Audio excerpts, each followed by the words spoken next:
बँकांकडे ना असे काही अधिकार असतात जे आपल्या पैशांवर आणि मालमत्तेवर थेट परिणाम करू शकतात. तर आज आपण श्रीकांत जाधव यांच्या विश्लेषणाच्या आधारे लीन आणि सेट ऑफ नावाचे हे दोन शक्तिशाली अधिकार अगदी सोप्या भाषेत समजून घेणार आहोत. आणि हो, हे जाणून घेणं आपल्यासाठी का गरजेचं आहे हे सुद्धा पाहणार आहोत. विचार करा की बँक परवानगी न घेता कोणाच्या मालमत्तेवर हक्क सांगू शकते. ऐकायला थोडं विचित्र वाटतं नाही का?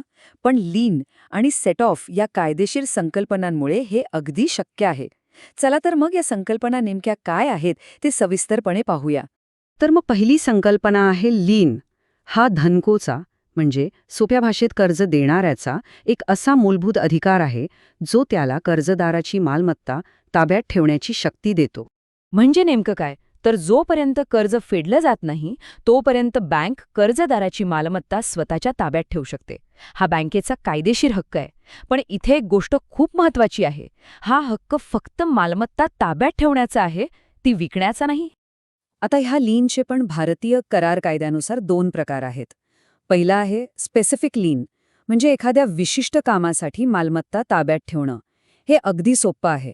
जसं की मेकॅनिक गाडी दुरुस्त केल्यावर पैसे मिळेपर्यंत ती स्वतःकडे ठेवतो. पण बँकांसाठी जो जास्त महत्वाचा आहे तो आहे जनरल लीन.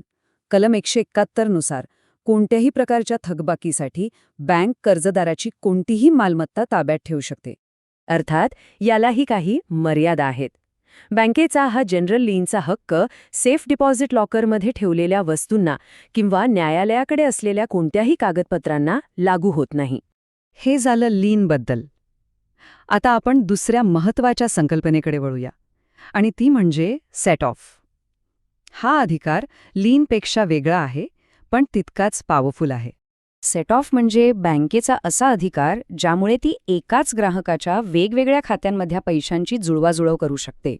सोप्या शब्दात सांगायचं तर एखाद्याच्या बचत खात्यातले पैसे वापरून बँक त्याच्या थकीत कर्जाची रक्कम वसूल करू शकते.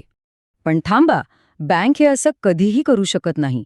यासाठी काही कायदेशीर अटी आहेत. जसं की दोन्ही खात्यांमधला पैसा त्याच कर्जदाराचा हवा. आणि सगळ्यात महत्त्वाचं म्हणजे वैयक्तिक खात्यातले पैसे वापरून संयुक्त खात्यावरचं कर्ज फेडता येत नाही. बरं, आता आपण लीन आणि सेट ऑफ या दोन्ही गोष्टी पाहिल्या. मग ह्या दोन्हींमध्ये नेमका फरक काय आहे? कारण यात लोकांचा खूप गोंधळ होऊ शकतो. चला, तोच आता स्पष्ट करूया. बघा, फरक अगदी सरळ आहे. लीन म्हणजे मालमत्ता फक्त ताब्यात ठेवणं, तर सेट ऑफ म्हणजे थेट पैशांचं समायोजन करणं. एक वस्तू आणि सिक्युरिटीजवर लागू होतो, तर दुसरा थेट खात्यातल्या पैशांवर. हाच यांच्यातला मूळ फरक आहे. आणि गंमत म्हणजे हा फरक आजचा नाही आहे. अगदी 1941 सालच्या एका महत्त्वाच्या केसमध्ये सुद्धा न्यायालयाने हेच स्पष्ट केलं होतं की एक हक्क मालमत्ता ताब्यात ठेवण्याचा आहे, तर दुसरा खात्यांचा ताळमेळ घालण्याचा आहे. ठीक आहे, हे सगळे कायदेशीर मुद्दे झाले. पण सामान्य माणसासाठी म्हणजे कर्जदार आणि विशेषतः जामीनदारांसाठी याचा नेमका काय अर्थ होतो, त्यांच्यावर काय परिणाम होतो, चला हे समजून घेऊया. इथे कलम लक्षात ठेवणं खूप गरजेचं आहे. भारतीय करार कायद्याचं कलम 128. या कलमानुसार कायद्याच्या नजरेत जामीनदार आणि कर्जदार यांच्यात काहीच फरक नाही. जेवढी जबाबदारी कर्जदाराची तेवढीच जबाबदारी जामीनदाराची असते, अगदी तंतोतंत. आता हे प्रत्यक्षात कसं होतं ते बघूया. समजा कर्जदाराने पैसे भरले नाहीत, तो डिफॉल्ट झाला. मग बँक काय करते? ती जामीनदाराला एक नोटीस पाठवते आणि मग थेट जामीनदाराच्याच सेव्हिंग अकाउंटमधून पैसे कापून घेते. यालाच सेट ऑफच्या अधिकाराचा वापर करणं म्हणतात. पण याचा अर्थ असा नाहीये की बँका काहीही करू शकतात. त्यांच्यावरही बंधनं आहेत. 2003 सालच्या एका केसमध्ये न्यायालयाने स्पष्ट केलंय की बँक सिक्युरिटीज ताब्यात ठेवू शकते, पण त्यावर नसतं बसून राहिल्यास आणि वेळेत कारवाई न केल्यास बँकेलाच नुकसान भरपाई द्यावी लागू शकते. आता एक खूप प्रॅक्टिकल प्रश्न. या सगळ्या कागदपत्रांचं काय? म्हणजे स्टॅम्प ड्युटी लागते का? नोटरी करावी लागते का?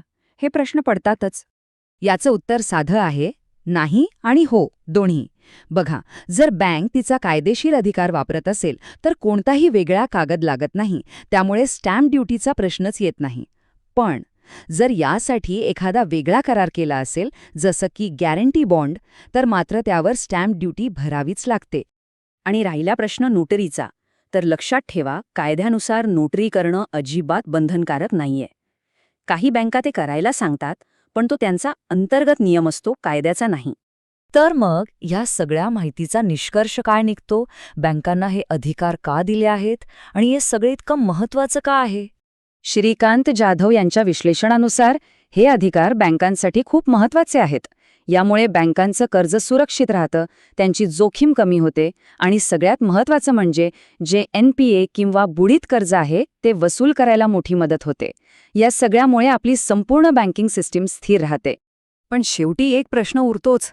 एका बाजूला आहेत बँकेचे हे मोठे अधिकार आणि दुसऱ्या बाजूला आहे सामान्य ग्राहकाचं संरक्षण. आपला कायदा या दोघांमध्ये योग्य तोल कसा साधतो, हा एक विचार करण्यासारखा मुद्दा आहे, नाही का?